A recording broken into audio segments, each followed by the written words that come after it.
उत्तर प्रदेश की सरकार अनटचेबिलिटी को प्रमोट कर रही है।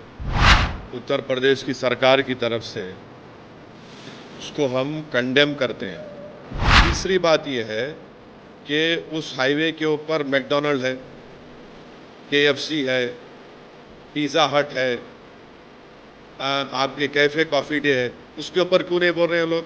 उनसे क्या कुछ बातचीत हो गई क्या आपकी? ऑर्डर है उत्तर प्रदेश की योगी आदित्यनाथ सरकार का। ऐसा दिख रहा है कि हिटलर की रूह उनमें समा चुकी है। बावड़िया यात्रा पे एक नोटिस इशू किया है जहाँ पे दे हैव टू हाँ, जहाँ पे सारे स्टॉल्स और शॉपकीपर्स को उनका नेम डिस्प्ले करना होता है। तो आप इसको किस तरह से देखते हैं? आपने ट्वीट भी किया है इसके बारे में। देखिए, ये जितना भी इस ऑर्डर या जो वर्बल ऑर्डर है उत्तर प्रदेश की सरकार की तरफ से, उसको हम कंडेम करते हैं। इसलिए कंडेम करते हैं कि ये संविधान के आर्टिकल 17 का वायलेशन है, जो अनटचेबिलिटी की बात करता है। तो उत्तर प्रदेश की सरकार अनटचेबिलिटी को प्रमोट कर रही है। इस तरह का ऑर्डर देकर के नाम रखना और अपने रिलीजन का इजहार करना, बताना, ये आर्टिकल 21 राइट टू लाइफ का भी वायलेशन है और आर्टिकल 19 राइट टू लाइवलीहुड का भी ये वायलेशन है। दूसरी बात ये है कि जब से वो उत्तर प्रदेश की सरकार ने ऑर्डर दिया है, मुजफ्फरनगर में जितने ढाबे हैं उन ढाबों से मुस्लिम एम्प्लॉइज़ को निकाल दिया गया है। तीसरी बात यह है कि उस हाईवे के ऊपर मैकडॉनल्ड है, केएफसी है, पिज़्ज़ा हट है, आपके कैफ़े कॉफ़ी डे है, उसके ऊपर क्यों नहीं बोल रहे हैं लोग? उनसे क्या कुछ बातचीत हो गई क्या आपकी? पांचवी बात यह है कि ये जो ऑर्डर है उत्तर प्रदेश की योगी आदित्यनाथ सरकार का, ऐसा दिख रहा है कि हिटलर की रूह उनमें समा चुकी है। ये क्रिस्टल नॉट मूवमेंट लग रहा है। हिटलर भी एक जूडन बॉयकॉट करते थे, इस तरह का बॉयकॉट हो रहा है उत्तर प्रदेश की सरकार की तरफ से। भाई, आप होते कौन है ये करने वाले? क्या एक यात्रा का इतना उनको आप इम्पोर्टेंस देंगे और दूसरों की लाइवलीहुड को बर्बाद कर देंगे आप क्या एक ही समुदाय के लिए कि उसके लिए काम करेंगे? कॉन्स्टिट्यूशन कहाँ गया फिर? कॉन्स्टिट्यूशन क्या कहाँ चलेगा? कौन से कचरे की बिन में चलेगा कॉन्स्टिट्यूशन? फिर मोदी जी संविधान को उठा के चूमते। ये सब नाटक ड्रामा हो रहा है। तो ये स्टेट की तरफ से हिंदुत्व की जो तंजीमें हैं, ऑर्गेनाइजेशन है, उनके प्रेशर में आकर ये बोला जा रहा है कि आप मुसलमान की दुकानें मत जाओ। क्या है ये? किस लिए हो रहा है? आप उनको आइडेंटिफाई कर रहे हैं। ये हिंदू की दुकान है, ये मुसलमान की दुकान है, इसका नाम अबू बकर है, इसका नाम अली है, इसके पास मत जाओ आप। ये क्या है ये? और आखिरी बात यह है कि मैं चैलेंज कर रहा हूँ, रिटर्न ऑर्डर निकालो आप। योगी आदित्यनाथ में अगर हिम्मत है तो रिटर्न ऑर्डर निकाल के बताओ हमारे को इसके बारे में। क्लियर डिस्क्रिमिनेशन हो रहा है मुसलमानों से। ये कॉन्स्टिट्यूशन की, संविधान की धज्जियां उड़ाई जा रही हैं। हमने आर्टिकल 17 के जरिए अनटचेबिलिटी ख़त्म किया, आप अनटचेबिलिटी ला रहे हैं। आप राइट टू लाइफ के खिलाफ है, राइट टू लाइवलीहुड के खिलाफ है। तो ये क्लियर कट डिस्क्रिमिनेटरी ऑर्डर है और ये बताता है कि ये मुसलमानों को सेकेंड ग्रेड सिटीज़न बनाना चाहते हैं उत्तर प्रदेश में, पूरे देश में।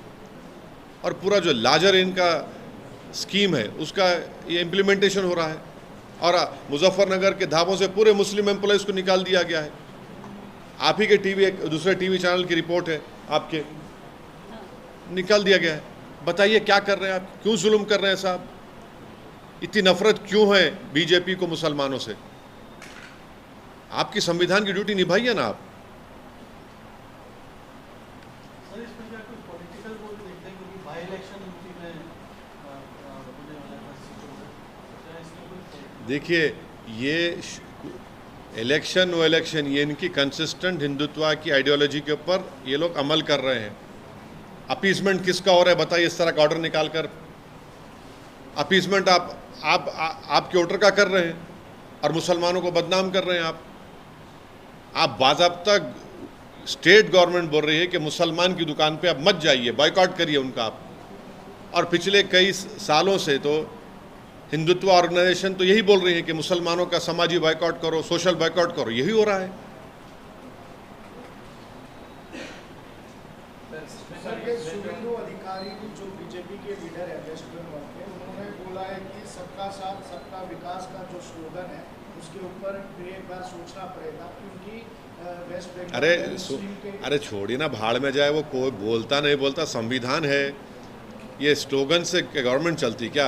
आपका संविधान में राइट टू इक्वालिटी है, संविधान बोलता डिस्क्रिमिनेशन नहीं कर सकते आप। संविधान में लफ्ज़ माइनॉरिटी का वर्ड इस्तेमाल हुआ आर्टिकल 29-30 में, ये फंडामेंटल राइट है, ये देश का बेसिक कॉन्स्टिट्यूशन के बेसिक स्ट्रक्चर का हिस्सा है। इनके बोलने नहीं बोलने से कुछ फ़र्क पड़ने वाला थोड़ी है। ये अपनी नफ़रत का इजहार कर रहे हैं बीजेपी, और ख़ास तौर से मुसलमानों से इनकी नफ़रत अब खुल के आ रही है। हाँ, असम का सीएम झारखंड में बोला है मुस्लिम पॉपुलेशन असम में 12%, 1951 में 12% का 50% हो गया, मैं इसके खिलाफ लड़ रहा हूँ, ये बहुत डेंजर ट्रेंड हो रहा है बोल के कल बात कर रहे हैं। आसाम के मुख्यमंत्री जो है भारत के टॉप 5 झूठों में शुमार होते, टॉप 5 झूठों में। और उनकी झूठ ये है कि 1951 में मुस्लिम पॉपुलेशन 24.68 था। झूठे हैं वो, और नफ़रत करते हैं आसाम के मुसलमानों से। आसाम में है तो बंगाली मुसलमान मियाँ बोल के डिस्क्रिमिनेट करते, आसाम के बाहर गए तो पूरे मुसलमान डिस्क्रिमिनेट करते। झूठ क्यों है बोल रहा हूँ मैं आपको। 1951 में आसाम था, उसमें नागालैंड नहीं था, मिज़ोरम नहीं था, आपके अरुणाचल नहीं था, मेघालय नहीं था, राइट। अब ये अलग स्टेट जब बन गए तो उस वक़्त 51 में 24.68 मुस्लिम पॉपुलेशन था, 2001 में 30.92 था, और 2011 सेंसस में 34.22 था। इतना झूठ बोल रहे, और इनके झूठ की वजह से पूरा एडमिनिस्ट्रेशन, पूरे ऑफिसर्स मुसलमानों से नफ़रत कर रहे हैं। और कैसा कर रहे हैं मैं बता रहा हूँ आपको। वहाँ पर एक एरिया है जागीर रोड बोल के, हाई कोर्ट का ऑर्डर आ गया डिमोलिश मत करो। डीएम साहब जो है ऑर्डर नहीं मिला बोल के सिर्फ मुस्लिम हाउस होल्ड्स को, कारोबार को डिमोलिश कर दिए। आसाम में नियरली, आसाम में जो मिनिस्टर्स कॉलोनी है, ये हेमंत बिस्व को बोलो पूरे मुस्लिम लेबरर्स बनाए वो। अगर 40% है मुसलमान आसाम में, तो कौन सा आसमान गिर रहा है? अनकॉन्स्टिट्यूशनल क्या है बताओ? ये कितना अनकॉन्स्टिट्यूशनल है? क्या अनकॉन्स्टिट्यूशनल है? 40% है। पूरा तरकारी बेचने वाला मुसलमान, मच्छी बेचने वाला मुसलमान, ऑटो चलाने वाला मुसलमान, कंस्ट्रक्शन वर्कर मुसलमान। आपको नफरत क्यों इन लोगों से? ये भारत के नागरिक है ना। आप तो मुख्यमंत्री, आपको शर्म आनी चाहिए इस तरह आप एक समुदाय से नफरत कर रहे हैं। तो हर जगह पर बीजेपी किसी भी स्टेट में रहने दो, सिर्फ नफरत करना मुसलमानों से, और उस नफरत को इंस्टीट्यूशनलाइज कर देना, और अपने गवर्नमेंट में जहाँ पावर में है वहाँ पर एक मैसेज दे देना पूरे गवर्नमेंट के एम्प्लॉयज़ को कि आप कुछ भी कर सकते हैं मुसलमानों के ताल्लुक से। हेमंत बिस्व शर्मा ने ये भी कहा है कि it's a matter of life and कैसा लाइफ एंड डेथ है बताइए? शर्म आनी चाहिए उनको। अगर 40% मुसलमान है तो लाइफ एंड डेथ का मामला कैसा हो गया बताइए? लाइफ एंड डेथ का मामला कैसा हो गया बताइए? किससे खतरा है आपको, देश को? आप बताना चाह रहे 40% से खतरा है आपको? कितना झूठ बोलेंगे, कितना नफरत करेंगे? यानी नफरत की इंतहा कर दे रहे, डिस्क्रिमिनेशन की इंतहा कर दे रहे आप। 40% अगर तो क्या लाइफ एंड डेथ का मैटर है बताओ? तुम हार गए लोकसभा के तो लाइफ एंड डेथ का मैटर हो गया। भारत में 14% मुसलमान का लाइफ एंड डेथ का मैटर है ये। कश्मीर में मेजॉरिटी में है तो आप लाइफ एंड डेथ का मैटर है ये। क्या मैसेज दे रहे हैं आप पूरे माइनॉरिटीज़ को और पूरे इंडिया को? क्या मैसेज दे रहे हैं आप बुखलाहट में और नफरत के मज़ाहिर बीजेपी कर रही है, फ्रस्ट्रेशन में, बल्कि क्लियर कट डिस्क्रिमिनेशन कर रही है बीजेपी। और फिर उनके स्पोक्स पर्सन बोलते नहीं, वो ऐसा बात नहीं करना, ऐसा बात नहीं करना, ऐसा और फुला। और ये जो बात कर रहे हैं क्या है बोलो फिर? ये मुसलमानों को टारगेट कर रहे उत्तर प्रदेश में, उनकी दुकान पे मत जाओ, सोशल बाइकआउट की अपील कर रही उत्तर गवर्नमेंट। आसाम में बोल रहे 40% है, तो ज़िंदगी और मौत का मामला है। महाराष्ट्र में आपकी सरकार है तो मस्जिदों को तोड़ देंगे हम लोग। क्या हो रहा है फिर ये? आप क्या एक पॉपुलेशन, एक माइनॉरिटी, मुस्लिम माइनॉरिटीज़ को क्या आप धकेलना चाह रहे हैं दीवार की तरफ? रेडिकलाइज कौन हो रहे हैं बताओ फिर? अच्छा जी, सुधांशु त्रिवेदी जी ने जो बयान दिया जिसमें कहा कि कांग्रेस और राहुल गांधी जिस तरीके से खून और हत्या, इस तरीके के जो अपमानजनक शब्द का इस्तेमाल कर रहे हैं, उससे कहीं ना कहीं हिंसात्मक घटनाएं बढ़ेंगी प्रधानमंत्री मोदी के खिलाफ, जिस तरीके से राहुल गांधी ने बयान दिया। मेरी गाड़ी के ऊपर 6 गोलियां चलाए उत्तर प्रदेश इलेक्शन दौरान में। कौन चलाए, किस लिए चलाए बोलो आप? कौन चलाओ बोला उनको? रोज़ मेरे को धमकियां आते, मैं अब देखना चाह रहा हूँ, मैं सेल फोन में SMS करके धमकी तेरे को गोली मार देंगे। हाँ, इसका जिम्मेदार कौन है? मेरे घर के सामने आके मेरे दीवार का नाम को, नंबर पे, नेम प्लेट को काला करते, मेरी जान से मारने की धमकी देते। बोलो बीजेपी वालों कौन भिजा रहा उनको? अब तक क्यों नहीं पकड़े उन लोगों को आप? दिल्ली में आपकी हुकूमत है ना, क्यों नहीं पकड़े उनको आप? ये चक्कर है, आप रेडिकलाइज कर रहे हैं, आपके जो आपकी आइडियोलॉजी के मानने वालों को एम्बोल्डन कर रहे हैं आप, और आप दूसरों को आईना दिखा रहे हैं। अरे खुद तो अपना आईने में देख लो, चेहरा अपना कितना बुरा दिख रहा। उत्तर प्रदेश में जो बोल रहे आप यहाँ पर मत जाइए, नाम लिखिए। आसाम में 40% पॉपुलेशन की ज़िंदगी और मौत बोल रहे आप। महाराष्ट्र में मस्जिदों को तोड़ दे रहे। ये कौन है ये लोग? ये आपकी सरकार की वजह से ये लोग रेडिकलाइज हो चुके हैं। एक सिटिंग MP के घर पे आके आप जान से मारने का लेटर लगा के जाते हैं, फ़ोन करते मेरे को, SMS देते, नंबर नहीं कर रहा मेरे को। अब आप बोलेंगे पुलिस का, कितने पुलिस कंप्लेन करूं मैं? ये सब आपकी वजह से बीजेपी के, इनको बीजेपी एम्बोल्डन कर रही है लोगों को। ये नेता अगर इस तरीके से अगर बयानबाजी कर, अरे मैं इनके जो नेता जो उत्तर प्रदेश में जो बोल रहे सोशल बाइकआउट करो माइनॉरिटीज़ का, मुस्लिम माइनॉरिटीज़ का, वो क्या है बताइए? नाम बोलो, अपना नाम लिख के रखाओ। अब क्या इडली मुसलमान हो गई, वड़ा हिंदू हो गया क्या? पिज़्ज़ा मुसलमान हो गया और बर्गर हिंदू हो गया क्या?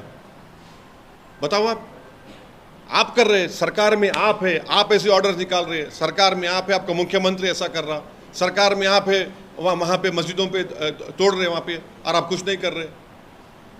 सर TMC MP ने भी NHRC को कंप्लेंट किया है मुजफ्फरनगर के पुलिस के खिलाफ, stating that shocking and other। देखिए NHRC is a handmaiden of Narendra Modi government. They will not do anything. Show me one instance wherein they have acted unbiasedly. Look at the record of sending reports to the international organizations. What are they doing? NHRC is completely now, they are not reacting to all these atrocities which have been committed on minorities. What is the National Minority Commission doing? When the government in power and their party and their ministers, their chief ministers are openly asking for boycott and discrimination of Muslim community and saying that Muslims population is a matter of life and death, what does that tell you? It clearly shows their hatred towards the Muslims. But sir, TMC is also raising voice now. You are also raising voice. So will you ask others also to come together to fight on this? See, you have come. I am thankful to you that you have come to me. I can speak on behalf of myself and my party. I cannot speak on behalf of other political party. They will speak for themselves. So what's your demand, Will sir? you take this up legally, sir? And what's your demand? See, the Uttar Pradesh government is not bold enough to issue a written order. Written order you have not issued. You have issued a verbal order, and on the basis of that verbal order, the message has been sent. And what has happened in that in Muzaffarnagar, whatever dhabas are there, hotels are there, those owners have kicked out Muslim employees because of the verbal order of Uttar Pradesh government. And high-ranking IPS officer comes and says this is what the BJP government wants you to do in Uttar Pradesh. They've asked for a social boycott of Muslims, which is prohibited in the Constitution. Article 17 is there. By making such a verbal order, you have violated right to life, right to livelihood, Article 19. And please tell me why is this order not been implemented on McDonald's, on KFC, on Pizza Hut, on Cafe Coffee Day? Why not them? Why only the small hotels? And those employees who are working there, that is their livelihood. This is a clear cut. It reminds us of what happened in 1930 when Hitler was in power. This is nothing but, it reminds me of Juden boycott. Kristallnacht movement is happening in India right now. Assam Chief Minister says 40% Muslim population, matter of life and death. Shame on him.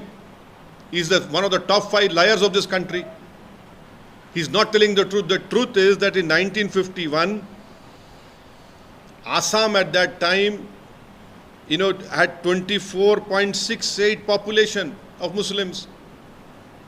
Then Mizoram, Nagaland, Arunachal, Meghalaya, when were they created? Tell us. And then in 2001, the Muslim population 30.90. 2011 census, it was 34.220. Now we are in 2024. It might be or 40%. So what? Who constructed this ministers' colony? The Muslim laborers. Who sells vegetables? Sells fish, meat, auto drivers, laborers. Why are you so fearful with this population? They are Indians. You don't have the right to call them in this way. Matter of life. What matter of life and death? Politically, you should lose. I hope you lose badly over there in Assam. I hope that your party is wiped out from the face of Assam. But you have no right whatsoever to target 40% of Muslim Assam. What is the message you are sending to the whole country? It is the BJP leaders and the chief ministers who are indulging in this dog whistle politics, who are openly asking for social boycott or openly saying Muslims are a threat to this country. This is their clear-cut policy of discrimination and hatred.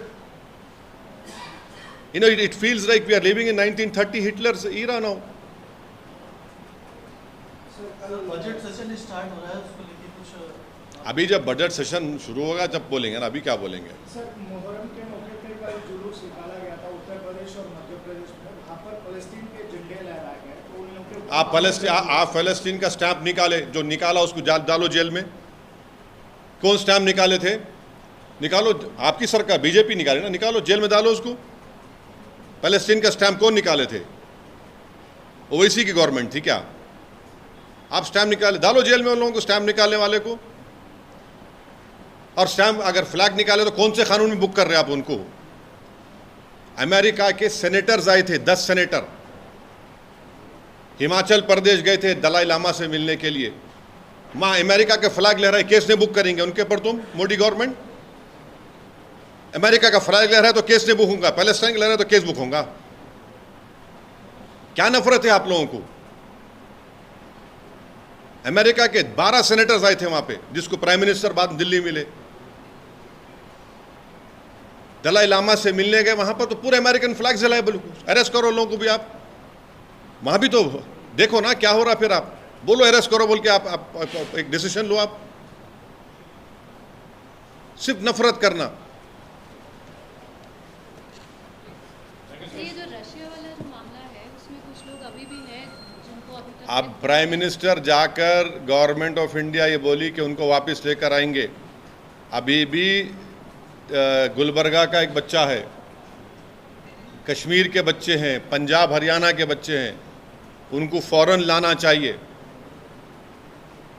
आपकी जब वहाँ की Russia की सरकार से बात हुई तो लाना चाहिए, उनको वापस लाइए। वहाँ के हम रिक्वेस्ट करेंगे वहाँ के इंडियन एम्बेसडर से, हमारे एम्बेसडर स्टाफ से, कि वो रशिया की गवर्नमेंट से कोऑर्डिनेट करके उनको प्रेशर डाल के हमारे इंडियंस को वापस लेकर आएँ। आप यहाँ पर सेफली लेकर आए। उनके पेरेंट्स परेशान हैं, बच्चे परेशान हैं, उनके सब लोग परेशान हैं। कुछ लोगों को डिक्लेयर डेथ भी बोला गया, लेकिन मार्च या फरवरी की बात है, लेकिन अभी तक नहीं हुआ। क्या वही हम उम्मीद करेंगे कि उनका जो भी उनका ज़िंदा है तो वापस लेके आइए। अगर उनका डेथ हो गया तो कम से कम ऑफिशियली बता के उनकी डेड बॉडी मिल सकती तो वापस इंडिया को लेकर आइए।